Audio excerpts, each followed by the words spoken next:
अस्सलाम वालेकुम दोस्तों, आज हम जानेंगे अस्हाबे कहफ के बारे में। हमारे चैनल को सब्सक्राइब करें और बेल आइकन दबाना हरगिज न भूलें ताकि हर नई आने वाली वीडियो की इत्तला आपको मिलती रहे। पैगंबर अकरम हजरत मोहम्मद मुस्तफा सल्लल्लाहु अलैहि वसल्लम ने अपनी दिलनशीन आवाज, अपने रफ्तार और किरदार और बेहतरीन इखलाक के जरिए लोगों को तौहीद और खुदा की इबादत की तरफ बुलाया। लोग जिनकी फितरत पाक थी और खुदाए हकीकी की तलाश में थे, आप पर ईमान ले आए और खुदा परस्त बन गए। लेकिन जो दीन के दुश्मन और बुत परस्त थे, उन्होंने आपकी बात नहीं मानी और हमेशा उसकी कोशिश में रहते थे कि किसी तरह आपकी आवाज को दबा दिया जाए और तौहीद की इस शम्मा को बुझा दिया जाए। वो हमेशा पैगंबर खुदा सल्लल्लाहु अलैहि वसल्लम की बात झुटलाते, उनके बारे में अफवाहें फैलाते और मुसलमानों दीनदार लोगों के हौसले और जज्बे को पस्त करने की फिक्र में लगे रहते थे। हर जगह यही कहते कि वो खुदा का रसूल नहीं है, वो गैब की बातों को नहीं जानता, क्योंकि अगर जानता तो जरूर बयान करता। मुशरिकीन और बुत परस्तों ने एक गिरोह कोंजरान भेजा ताकि वहां जाकर यहूदी उलमा से कुछ सवालात मालूम करते और उसका जवाब रसूल इस्लाम सल्लल्लाहु अलैहि वसल्लम से जाकर पूछते ताकि वो इनका जवाब ना दे सकें।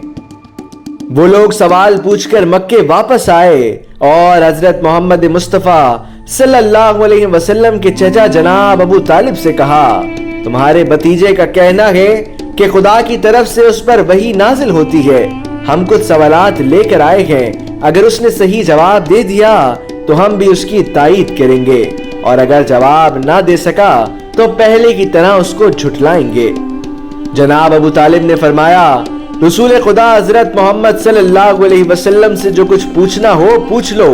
उन्होंने रसूल खुदा सल्लल्लाहु अलैहि वसल्लम से 3 सवाल किए, जिनमें से एक सवाल और उसका जवाब हम यहाँ पेश कर रहे हैं। उनका सवाल ये था कि वो जवान जिन्होंने जालिम बादशाह से डर कर एक गार में पनाह ली थी, उनकी दास्तान क्या है, बयान करें। खुदा ने उसी वक्त सूरह कहफ को नाजिल किया जो उनके सवाल का जवाब था। आइए जानते हैं वो क्या था। दकियानूस ने अपने जुल्म सितम और फौजी ताकत के बलबूते पर बहुत बड़ी सल्तनत हासिल की और फिर अपने लिए बहुत ही आलीशान महल बनवाया। गुरूर और तकब्बुर के साथ तख्त पर बैठा, अपने लिए कुछ वजीर और कुछ मुहाफिज मुंतखब किए और फिर हुकूमत करने लगा। कुछ अरसे बाद खुदाई का दावा करने लगा और अपने दरबार वालों और दूसरे तमाम लोगों से कहा कि सिर्फ मेरी इताअत और इबादत करो और जो भी मेरे हुक्म की मुखालफत करेगा उसको सख्त सजा दूंगा। इसी तरह कुछ साल गुजर गए। एक दिन जब वो गुरूर और तकब्बुर में मस्त अपने तख्त पर बैठा हुआ था, एक आदमी तेजी से दौड़ता हुआ आया और खबर दी, बादशाह सलामत, अभी खबर मिली है कि एक लश्कर तेजी से हमारी तरफ हमला करने के लिए बढ़ रहा है और सरहद पार करने वाला है। ये खबर सुनते ही दकियानूस के चेहरे पर हवाइयां उड़ने लगी और डर के मारे उसका चेहरा पीला पड़ गया। ये देखकर उसका वजीर और दरबार वाले भी ताज्जुब में पड़ गए कि अभी तो इसकी खुदाई का दावा था, अब क्या हो गया है। उसका एक वजीर सोचने लगा, दकियानूस खुदा होने का दावा करता है और लोगों से कहता है कि तमाम चीजें मेरे कब्जे में हैं, लेकिन वो खुद भी दूसरे लोगों की तरह एक आम आदमी है, क्योंकि वो भी खाने और पानी का मोहताज है। कभी खुश होता है और कभी डरता है, कभी जागता है और कभी सो जाता है।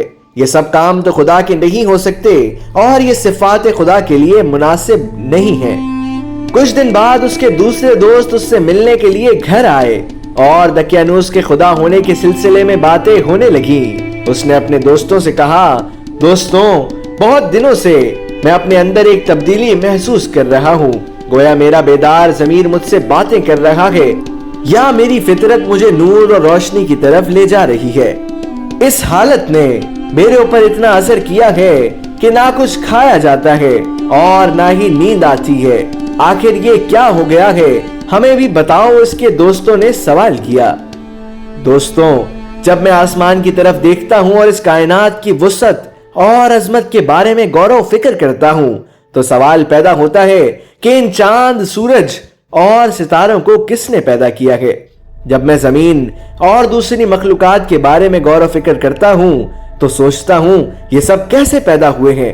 ये पहाड़, सहरा, हरियाली और दरिया और मुख्तलिफ किस्म के जानवर किसने बनाए। खुद ये इंसान कैसे पैदा होता है और फिर कैसे बड़ा होता है। खुद हमको किसने पैदा किया है।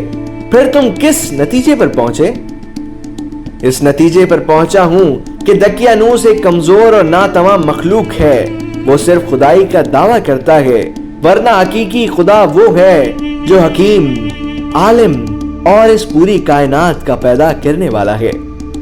उसके दोस्तों ने भी उसकी बातों पर गौर किया और फिर सबने उसकी तायीद की। तब उन्होंने तय किया कि दकियानूस के शर से बचने के लिए हमें इस शहर से निकलना होगा, और आखिरकार पूरे इरादे के साथ शहर से बाहर निकले और एक बयाबान की तरफ चल दिए। रास्ते में उनको एक चरवाहा मिला। उन्होंने कुछ देर उसके पास आराम किया और उससे बातें करने लगे। फिर जब वो चलने लगे तो वो भी उनके साथ हो लिया और उसका कुत्ता भी आ गया। उन्होंने कहा, इस कुत्ते को अपने साथ क्यों ला रहे हो? वो हमारे लिए खतरा पैदा कर सकता है और उसके जरिए से दुश्मन हमसे बाखबर हो सकता है। उन्होंने बहुत कोशिश की कि किसी तरह कुत्ते को भगाएं, लेकिन वो कामयाब ना हो सके। फिर चरवाहे ने कहा, इसे आने दो, हो सकता है कि ये हमारी हिफाजत करे।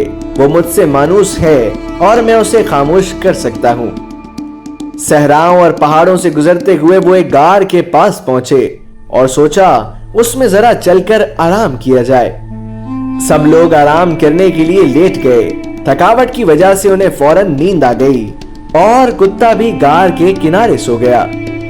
ये गार इतना बड़ा था और इसका दरवाजा इस तरह का था कि जब सूरज तुलू होता था तो उसकी किरणें सीधी उस गार में पड़ती थी, और जब गुरूब होता था तब भी एक बार उसमें चमक आती थी। ये बाईमान और सालेह जवान सालों तक इसी तरह सोते रहे।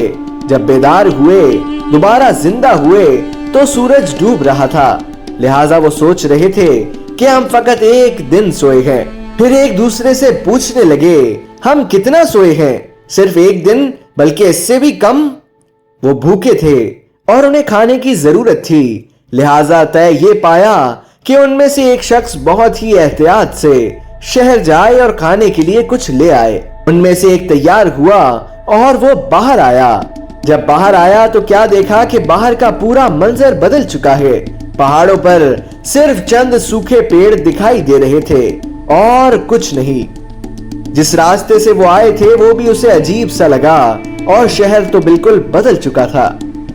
उसे बहुत ताज्जुब हो रहा था और कुछ समझ नहीं आ रहा था कि आखिर क्या हो गया है। रोटी की दुकान पर गया, चंद रोटियां उठाई और दुकानदार को वो पैसे दिए जो साथ लाया था। अरे ये पैसे तो बहुत पुराने हैं, आज के जमाने के नहीं हैं। तुम्हें जरूर कोई खजाना मिला है।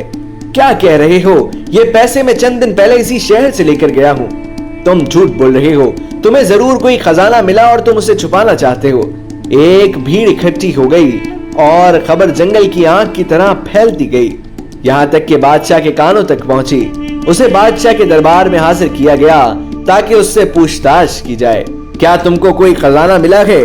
बादशाह ने सवाल किया। नहीं, मुझे कोई खजाना नहीं मिला है। मैं जब इस शहर से निकला तो लोग मजबूर थे कि दकियानूस की इबादत और पुरस्तिश करें, और जब वापस उस शहर में आया हूँ तो सब कुछ बदला हुआ है। ये कहानी शायद तुमने इसलिए गढ़ी है ताकि हमको बेवकूफ बनाओ। तुम्हें मालूम है कि हमारे पैगंबर जनाब ईसा अलैहिस्सलाम ने फरमाया है कि अगर किसी को खजाना मिले तो उसका 5वां हिस्सा उससे लिया जाए और बाकी उसी के हवाले किया जाए। आखिर आप लोग मेरी बात क्यों नहीं मान रहे? मैं इसी शहर का रहने वाला हूँ और जो कुछ कह रहा हूँ हकीकत है। क्या इस शहर में तुम्हारा भी घर है? हाँ है। आइए मैं आपको अपना घर दिखाता हूँ। बादशाह और कुछ दूसरे लोग उसके साथ गए ताकि देखें क्या ये सही कह रहा है। यहाँ मेरा घर है। जी हाँ, यही घर है। दरवाजा खटखटाया गया। एक बूढ़े आदमी ने दरवाजा खोला और पूछा, कौन? क्या काम है? बादशाह ने कहा, इस शख्स का कहना है कि ये घर उसका है और उसकी कहानी भी बड़ी अजीबो गरीब है। बूढ़े ने पूछा तो इस जवान ने अपना नाम बताया और घर की कुछ निशानियां बताई। वो बूढ़ा उस जवान के कदमों में गिर पड़ा और उसके हाथों को चूमने लगा।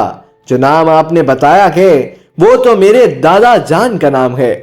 बादशाह सलामत, ये सब वो बाईमान जवान थे जो जालिम बादशाह दकियानूस की हुकूमत से भागकर शहर से बाहर चले गए थे।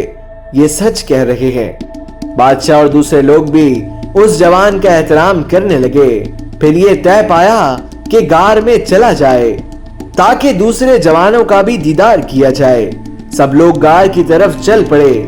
जब गार के करीब पहुंचे तो उस नौजवान ने कहा, अभी आप लोग यहीं ठहर जाएं ताकि मैं अपने दोस्तों को सारी बात बता दूं, क्योंकि उनको नहीं मालूम कि वो कितना सोए हैं। अगर वो आप लोगों को देखेंगे तो यही समझेंगे कि दकियानूस की फौज हमें गिरफ्तार करने आई है। वो दोस्तों के पास आया और कहा, दोस्तों क्या आप जानते हैं हम कितना सोए हैं? बता तो दिया कि एक दिन, बल्कि उससे भी कम। नहीं दोस्तों, बल्कि हम लोग 309 साल तक सोते रहे हैं। दकियानूस बहुत सालों पहले मर चुका है और उसके बाद खुदा ने एक पैगंबर भेजा है जिसका नाम ईसा इब्ने मरियम है। खुदा के हुक्म से वो भी अब आसमान पर चले गए हैं और इस वक्त का बादशाह और लोग सब उसी पैगंबर के मानने वाले हैं और सब लोग आपके दीदार के मुंतजर हैं। उसके दोस्त ताज्जुब से उसकी बातें सुन रहे थे। उनमें से एक ने कहा, तुम क्या कह रहे हो? क्या ये चाहते हो कि हम लोगों के लिए इबरत बने? फिर क्या किया जाए? आओ सब खुदा से दुआ करते हैं कि दोबारा हमको उसी तरह अपनी बारगाह में बुला ले। खुदा ने उनकी दुआ कबूल कर ली और फिर से वो हमेशा के लिए सो गए। जब बहुत देर हो गई और वो बाहर ना निकले तो बादशाह और उसके सिपाही अंदर आए। ये देखते हैं कि सब के सब इस दुनिया से जा चुके हैं। बादशाह ने हुक्म दिया कि इस गार को एक इबादत गाह की शक्ल दे दी जाए ताकि कयामत तक के लिए यादगार रहे।